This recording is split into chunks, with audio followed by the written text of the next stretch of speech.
और बात बताऊं आपको पंजाब के किसानों के बारे में, ये किसान का आंदोलन नहीं है, ये बिचौलियों का आंदोलन है। ਤੁਹਾਡੇ ਕਾਨੂੰਨ ਵਿੱਚ ਵਿਚੋਲੇ ਵੱਧ ਹੋਣੇ ਆ ਤੇ ਲੁੱਟ ਪੂਰੀ ਤਰ੍ਹਾਂ ਤੁਹਾਡੇ ਕਾਨੂੰਨ ਦੇ ਜਿਹੜੇ ਖੇਤੀ ਦੇ 3 ਕਾਨੂੰਨ ਆ ਉਹਨਾਂ ਨੇ ਕਾਰਪੋਰੇਟ ਘਰਾਣਿਆਂ ਦੇ ਹਵਾਲੇ ਪੂਰੀ ਕਿਸਾਨੀ ਕਰ ਦੇਣੀ ਆ।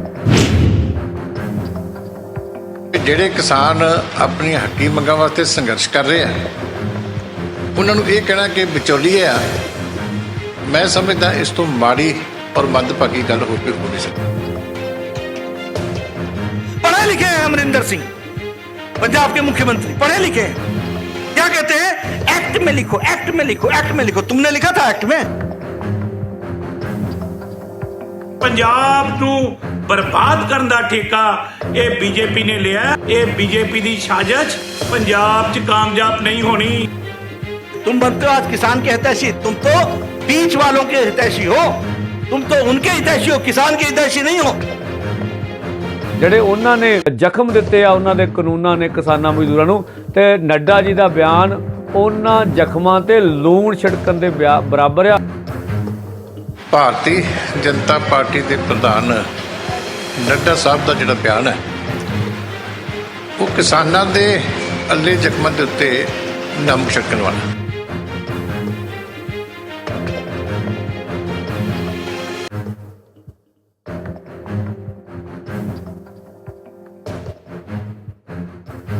ਪੰਜਾਬ ਵਿੱਚ ਚੱਲ ਰਹੇ ਕਿਸਾਨ ਸੰਘਰਸ਼ ਨੂੰ ਲੈ ਕੇ ਭਾਜਪਾ ਦੇ ਕੌਮੀ ਪ੍ਰਧਾਨ ਜੇਪੀ ਨੱਡਾ ਨੇ ਇੱਕ ਵੱਡਾ ਬਿਆਨ ਦਿੱਤਾ ਹੈ ਕਿ ਖੇਤੀ ਬਿੱਲਾਂ ਦਾ ਵਿਰੋਧ ਕਿਸਾਨ ਨਹੀਂ ਬਲਕਿ ਵਿਚੋਲੀਏ ਕਰ ਰਹੇ ਨੇ, ਜਿਸ ਨੂੰ ਲੈ ਕੇ ਪੰਜਾਬ ਦੀ ਸਿਆਸਤ ਗਰਮਾ ਗਈ ਹੈ। ਭਾਜਪਾ ਦੇ ਕੌਮੀ ਪ੍ਰਧਾਨ ਜੇਪੀ ਨੱਡਾ ਨੇ ਕਿਹਾ ਕਿ ਕਿਸਾਨਾਂ ਨੂੰ ਵਿਚੋਲੀਏ ਗੁੰਮਰਾਹ ਕਰ ਰਹੇ ਨੇ ਤੇ ਇਸ ਬਿੱਲ ਤਹਿਤ ਕਿਸਾਨ ਆਪਣੀ ਫਸਲ ਦੇਸ਼ ਦੇ ਕਿਸੇ ਵੀ ਕੋਨੇ ਵਿੱਚ ਬੜੀ ਆਸਾਨੀ ਨਾਲ ਵੇਚ ਸਕਦਾ ਹੈ, ਜਿਸ ਤੇ ਵਿਰੋਧੀ ਪਾਰਟੀਆਂ ਨੇ ਜੇਪੀ ਨੱਡਾ ਦੇ ਇਸ ਬਿਆਨ ਦੀ ਕੜੀ ਆਲੋਚਨਾ ਕੀਤੀ ਹੈ। ਕਾਂਗਰਸ ਪਾਰਟੀ ਦੇ ਬੁਲਾਰੇ ਡਾਕਟਰ ਰਾਜਕੁਮਾਰ ਵੇਰਕਾ ਨੇ ਕਿਹਾ ਕਿ ਭਾਜਪਾ ਪੰਜਾਬ ਵਿੱਚ ਬਾਹਰੀ ਰਾਜਾਂ ਤੋਂ ਝੋਨਾ ਵਿਕਣ ਲਈ ਭੇਜ ਰਹੀ ਹੈ ਤਾਂ ਕਿ ਪੰਜਾਬ ਦਾ ਸ਼ਾਂਤਮਈ ਮਾਹੌਲ ਖਰਾਬ ਕੀਤਾ ਜਾ ਸਕੇ ਤੇ ਪੰਜਾਬ ਦੇ ਕਿਸਾਨਾਂ ਨੂੰ ਇੱਕ ਵਾਰ ਫਿਰ ਤੋਂ ਬਰਬਾਦ ਕਰਨ ਦੀਆਂ ਸਾਜ਼ਿਸ਼ਾਂ ਰਚੀਆਂ ਜਾ ਰਹੀਆਂ ਨੇ। ਡਾਕਟਰ ਰਾਜਕੁਮਾਰ ਵੇਰਕਾ ਨੇ ਭਾਜਪਾ ਨੂੰ ਸਿੱਧੀ ਚੇਤਾਵਨੀ ਦਿੱਤੀ ਕਿ ਉਹ ਕਿਸੇ ਵੀ ਕੀਮਤ ਤੇ ਬਾਹਰੀ ਰਾਜਾਂ ਦਾ ਝੋਨਾ ਪੰਜਾਬ ਵਿੱਚ ਵਿਕਣ ਨਹੀਂ ਦੇਣਗੇ।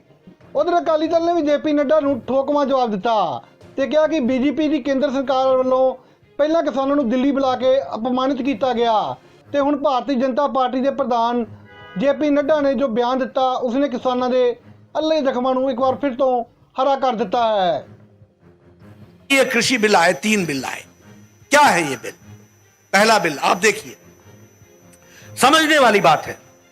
आप ये ग्लास बनाते हो, आप ये इसके ऊपर ढक्कन बनाते हो, आप ये पंखा बनाते हो, आप ये माइक बनाते हो, आप ये कागज बनाते हो, जो भी बनाते हो आप, ये बताइए, ये जो भी आप बनाते हैं ये आप दुनिया के किसी भी मार्केट में आपको बेचने की छूट है कि नहीं है? छूट है कि नहीं है?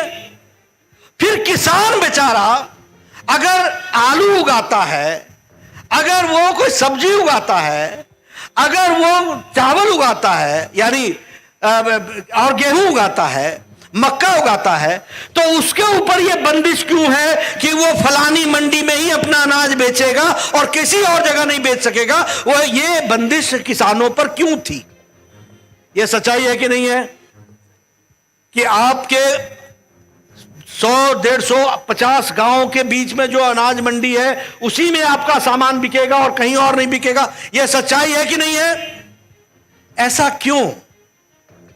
मोदी जी ने कहा कि आप उस अनाज मंडी में बेचना चाहो बेचो, लेकिन अगर आप उस अनाज मंडी में नहीं बेचना चाहते हो तो कोई आपको रोकेगा नहीं, आप दुनिया के किसी भी बाजार में बेच सकते हो। यह काम आपको दिया गया, यानी किसान को पहली बार आजाद किया तो नरेंद्र मोदी जी ने किया है। आप बताइए, आपका सामान गुड़गांव के आसपास का किसान क्या फरीदाबाद मार्केट में बेच सकता है?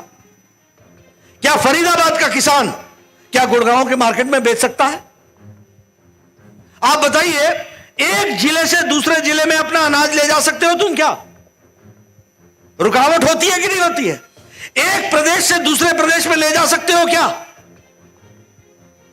लेकिन प्रधानमंत्री मोदी जी ने कहा अब तो किसान भाई तुम अपनी मंडी में बेचना चाहते हो बेचो, लेकिन अगर तुम नहीं बेचना चाहते हो तो तुमको कोई रोकेगा नहीं, कोई जिला का बंदिश नहीं है, कोई प्रदेश की बंदिश नहीं है, कहीं भी तुम अपना सामान बेच सकते हो। यह आजादी दी तो मोदी जी ने दी है, यह हमको ध्यान में रखना चाहिए। और बात बताऊं आपको पंजाब के किसानों के बारे में, यह किसान का आंदोलन नहीं है, यह बिचौलियों का आंदोलन है, समझो आप। पंजाब में तो किसान की चाहर जी, मेरे को आप करेक्ट कर देना, गलती बोलूंगा तो मुझे रोक देना। इस पंजाब, और चुक साहब आप भी, आप क्या सच्चाई नहीं है कि आपके यहां मंडी में आप अपना आरती भी नहीं बदल सकते? जिस आरती के पास आपका सामान जाता है उसी को बेचना पड़ेगा और किसी को आप नहीं बेच सकते हो। यह गुलामी की हालत खड़ी कर रखी थी, जिसको मोदी जी ने आजाद कर दिया। इसको हमको समझना चाहिए, यह है आजादी। और दूसरी बात सुन लीजिए, हमारा किसान का क्या हाल होता है। मंडी में गए, सामान रख दो, बताएंगे। कभी किसी बिचौली ने या आड़ती ने कहा कि मार्केट बहुत अच्छी है? कभी कहा? बड़ी मंदी है, रख दे, बड़ी मंदी है, रख दे, बड़ी मंदी है, रख दे। और आपके जाते ही दाम बड़े ठीक ठाक हो जाते हैं। जैसे ही आपको उसने पैसा दिया और आपके सुख दुख में शामिल हुआ और आपको लगा कि यही मेरा अन्नदाता है, और जैसे ही आपको पैसा दिया तो मंदी खत्म, मंदी उसके बाद खत्म, फिर मार्केट में उछाला जाता है। ये कैसा धंधा है? पढ़े लिखे हैं अमरिंदर सिंह, पंजाब के मुख्यमंत्री, पढ़े लिखे हैं। क्या कहते हैं? एक्ट में लिखो, एक्ट में लिखो, एक्ट में लिखो। तुमने लिखा था एक्ट में? ये एग्जीक्यूटिव ऑर्डर होता है भैया। एमएसपी हमेशा एग्जीक्यूटिव ऑर्डर से होता है, एक्ट में नहीं लिखा जाता। लेकिन मोदी जी ने, भारत के प्रधानमंत्री ने कह दिया एमएसपी रहेगी, और एमएसपी में भी लागत का 1.5 गुना किसने दिया? तुमने नहीं दिया, मोदी जी ने दिया है। इस बात को ध्यान में रखना, यह बात ध्यान में रखना। तुम बनते हो आज किसान के हितैषी, तुम तो बीच वालों के हितैषी हो, तुम तो उनके हितैषी हो, किसान के हितैषी नहीं हो। मैंने 3 बातें गिनाई है, गलत है तो खड़े हो जाइए, अगर सही है तो ताली बजा करके मोदी जी का धन्यवाद कीजिए। यह मैं आपको कहना चाहता हूं। ਭਾਰਤੀ ਜਨਤਾ ਪਾਰਟੀ ਦੇ ਪ੍ਰਧਾਨ ਨੱਡਾ ਸਾਹਿਬ ਦਾ ਜਿਹੜਾ ਬਿਆਨ ਹੈ ਉਹ ਕਿਸਾਨਾਂ ਦੇ ਅੱਲੇ ਜ਼ਖਮਾਂ ਦੇ ਉੱਤੇ ਨਮਕ ਛਿੜਕਣ ਵਾਲਾ, ਕਿਉਂਕਿ ਜਿਹੜੇ ਕਿਸਾਨ ਆਪਣੀਆਂ ਹੱਕੀ ਮੰਗਾਂ ਵਾਸਤੇ ਸੰਘਰਸ਼ ਕਰ ਰਹੇ ਆ ਉਹਨਾਂ ਨੂੰ ਇਹ ਕਹਿਣਾ ਕਿ ਵਿਚੋਲੀਏ ਆ, ਮੈਂ ਸਮਝਦਾ ਇਸ ਤੋਂ ਮਾੜੀ ਔਰ ਮੰਦਭਾਗੀ ਗੱਲ ਹੋਰ ਕੋਈ ਹੋ ਨਹੀਂ ਸਕਦੀ। ਮੈਂ ਭਾਰਤੀ ਜਨਤਾ ਪਾਰਟੀ ਦੇ ਲੀਡਰ ਸਾਹਿਬਾਨ ਨੂੰ ਬੇਨਤੀ ਕਰਦਾ ਕਿ ਮਸਲੇ ਦਾ ਹੱਲ ਕਰਨਾ ਜਾਂ ਨਾ ਕਰਨਾ ਉਹ ਤਾਂ ਇੱਕ ਵੱਖਰਾ ਵਿਸ਼ਾ, ਪਰ ਘੱਟੋ ਘੱਟ ਜ਼ਿਮੀਂਦਾਰਾਂ ਨੂੰ ਤੁਸੀਂ ਅਪਮਾਨਿਤ ਨਾ ਕਰੋ। ਪਹਿਲਾਂ ਉਹਨਾਂ ਨੂੰ ਦਿੱਲੀ ਬੁਲਾ ਲਿਆ ਤੇ ਆਪਣੀਆਂ 10 ਸਕੀਮਾਂ ਪੰਜਾਬ ਦੇ ਵਿੱਚ ਉਹਨਾਂ ਦੇ ਖਿਲਾਫ ਪ੍ਰਚਾਰ ਕਰਨ ਵਾਸਤੇ ਤੋੜ ਦਿੱਤੀਆਂ ਤੇ ਦਿੱਲੀ ਇੱਕ ਅਫਸਰ ਉਹਨਾਂ ਦੇ ਅੱਗੇ ਬਿਠਾ ਕੇ ਉਹਨਾਂ ਨੂੰ ਜਲੀਲ ਕੀਤਾ। ਹੁਣ ਜੇ ਉਹ ਆਪਣੇ ਹੱਕਾਂ ਵਾਸਤੇ ਸੰਘਰਸ਼ ਕਰ ਰਿਹਾ ਤੇ ਤੁਸੀਂ ਕਹਿੰਦੇ ਵਿਚੋਲੀਏ ਆ, ਫਲਾਣੇ ਆ, ਮੈਂ ਸਮਝਦਾ ਕਿ ਇਸ ਤਰ੍ਹਾਂ ਦੀਆਂ ਗੱਲਾਂ ਤੋਂ ਤੁਹਾਨੂੰ ਗੁਰੇਜ਼ ਕਰਨਾ ਚਾਹੀਦਾ, ਹਾਲਾਤ ਖਰਾਬ ਨਹੀਂ ਕਰਨੇ ਚਾਹੀਦੇ। ਇਹ ਬਿਆਨ ਵਾਪਸ ਲੈਣਾ ਚਾਹੀਦਾ ਔਰ ਸਾਰੇ ਕਿਸਾਨਾਂ ਤੋਂ ਮਾਫੀ ਮੰਗਣੀ ਚਾਹੀਦੀ। ਬਈ ਇਹਦੇ ਪਿੱਛੇ ਇਹ ਸਿੱਧੇ ਤੌਰ ਤੇ ਬੀਜੇਪੀ ਦੀ ਸਾਜ਼ਿਸ਼ ਹੈ। ਇਹ ਯੂਪੀ ਬਿਹਾਰ ਤੋਂ ਇਹ ਅਨਾਜ ਇਸ ਲਈ ਲੈ ਕੇ ਆ ਰਹੇ ਆ ਤਾਂ ਕਿ ਪੰਜਾਬ ਦੇ ਕਿਸਾਨਾਂ ਨੂੰ ਬਰਬਾਦ ਕੀਤਾ ਜਾਏ। ਇੱਥੇ ਜਿਹੜੀ ਸੀਸੀ ਲਿਮਟ ਹੈ ਉਹ ਬਾਹਰ ਦੀ ਫਸਲ ਖਰੀਦ ਕੇ ਖਤਮ ਕਰ ਦਿੱਤੀ ਜਾਵੇ। ਇਹ ਬੀਜੇਪੀ ਦੀ ਸਾਜ਼ਿਸ਼ ਪੰਜਾਬ 'ਚ ਕਾਮਯਾਬ ਨਹੀਂ ਹੋਣੀ। ਔਰ ਇਹ ਜਿੰਨੇ ਵੀ ਬਾਹਰੋਂ ਆ ਰਹੇ ਹੈ, ਕਿਉਂਕਿ ਉਹਨਾਂ ਨੂੰ ਬੀਜੇਪੀ ਵਾਲੇ ਕਹਿ ਰਹੇ ਹੈ ਇੱਥੇ ਟੈਕਸ ਦੇਣ ਦੀ ਲੋੜ ਨਹੀਂ, ਤੁਸੀਂ ਕੇਂਦਰ ਦੇ ਕਾਨੂੰਨ ਦੀ ਗੱਲ ਕਰੋ। ਪੰਜਾਬ ਨੂੰ ਬਰਬਾਦ ਕਰਨ ਦਾ ਠੇਕਾ ਇਹ ਬੀਜੇਪੀ ਨੇ ਲਿਆ। ਇਹਨਾਂ ਦਾ ਮੁਕਾਬਲਾ ਕਰਾਂਗੇ। ਬਾਹਰੋਂ ਅਨਾਜ ਆਇਆ ਜਿੰਨਾ ਵੀ ਹੋਵੇਗਾ ਉਹਨੂੰ ਜ਼ਬਤ ਕਰਾਂਗੇ, ਸਖਤ ਕਾਰਵਾਈ ਕਰਾਂਗੇ। ਮੈਂ ਸੂਬਾ ਜਨਰਲ ਸਕੱਤਰ ਸਰਮਨ ਸਿੰਘ ਪੰਧੇਰ ਕਿਸਾਨ ਮਜ਼ਦੂਰ ਸੰਘਰਸ਼ ਕਮੇਟੀ ਤੋਂ ਬੋਲਦਾ ਜੀ। ਜਿਹੜਾ ਜੇਪੀ ਨੱਡਾ ਜੀ ਦਾ ਅੱਜ ਬਿਆਨ ਆਇਆ ਵੀ ਕਿਸਾਨ ਵਪਾਰੀਆਂ ਦੇ ਹੱਥੋਂ ਪਹਿਲੋਂ ਗੁਲਾਮ ਸੀਗੇ, ਅਸੀਂ ਆਜ਼ਾਦ ਕਰ ਦਿੱਤੇ।